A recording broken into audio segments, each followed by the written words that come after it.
তওবা অর্থ ফিরে আসা, প্রত্যাবর্তন করা। পরিভাষায় পাপের কাজ ছেড়ে দিয়ে আল্লাহর রাস্তায় ফিরে আসাকে তওবা বলে।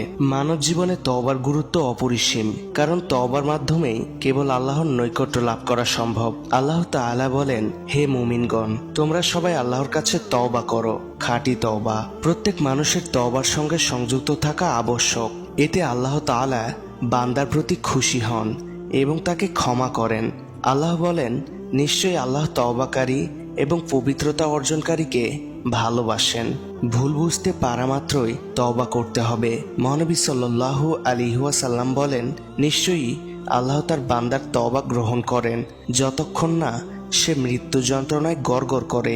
তওবার শর্ত হলো পাপ কাজ সম্পূর্ণরূপে পরিত্যাগ করতে হবে, পাপের জন্য অনুশোচনা করতে হবে, লজ্জিত ও অনুতপ্ত হতে হবে এবং ওই পাপ দ্বিতীয়বার করবে না বলে সিদ্ধান্ত নিতে হবে।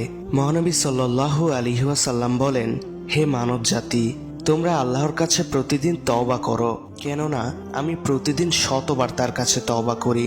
তওবা করার সুন্নত নিয়ম হলো, পাপ কাজ আল্লাহর সঙ্গে সংশ্লিষ্ট হলে ব্যক্তি সর্বপ্রথম সুন্দরভাবে ওযু করবে এবং আল্লাহকে হাজির নাজির জেনে 2 রাকাত নফল নামাজ আদায় করবে।